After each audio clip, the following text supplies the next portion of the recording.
Ils ont envahi notre quotidien et vous êtes de plus en plus nombreux à ne plus pouvoir vous en passer. Eh bien, sachez que téléphone portable et tablettes ne seraient pas sans danger pour nous, mais surtout pour nos enfants.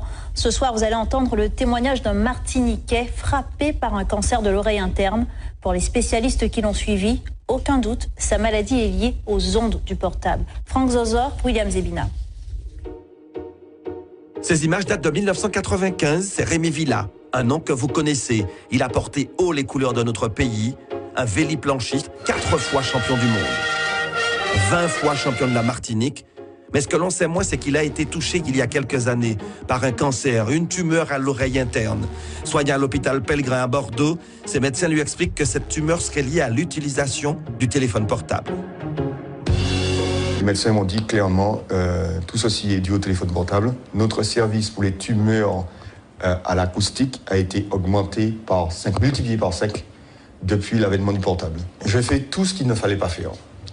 Dormir avec un téléphone à côté de ma tête, à 30 cm de ma tête. Chose à ne jamais faire. Donc il faut éteindre impérativement son téléphone portable quand il est dans une chambre ou le laisser à l'extérieur. Deuxième chose, je téléphonais tout le temps en voiture parce que j'étais agent de fabrique. Donc le seul moment où je pouvais téléphoner, c'était en voiture. Donc j'avais un kit main libre, certes, mais toutes les ondes étaient dans la voiture. Et à Bordeaux, les spécialistes lui ont expliqué comment les ondes magnétiques du portable agissaient sur l'oreille interne. Vous avez dû pu contraster par vous-même que quand vous téléphonez longtemps, votre oreille chauffe. Et bien ça, qu'est-ce que ça fait? Ça simplement cuit votre oreille. Et donc l'oreille interne est extrêmement fragile.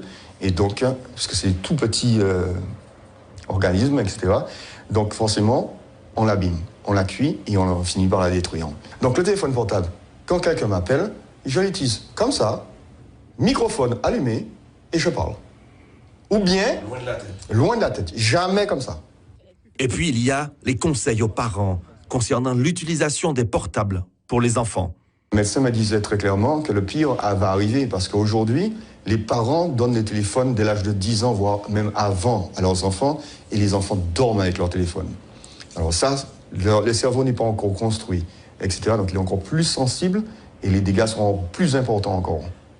Et pour confirmer les propos de Rémi Villa, ce rapport de l'ANSE, l'Agence nationale de la sécurité sanitaire et de l'alimentation, rendu public la semaine dernière. Il recense les sources auxquelles sont exposés les enfants, Wi-Fi, jouets connectés, téléphones portables, tablettes. Mais ce que l'on apprend dans cette étude, c'est que des chercheurs japonais et taïwanais ont trouvé que ces ondes agiraient sur la santé mentale des préadolescents. Dépression, comportement à risque, tentative de suicide pourraient être provoquées par l'utilisation précoce de ces objets connectés. Et enfin, dernier conseil de Rémi Villa, évitez les portables dans les poches. Les ondes affectent également les organes génitaux.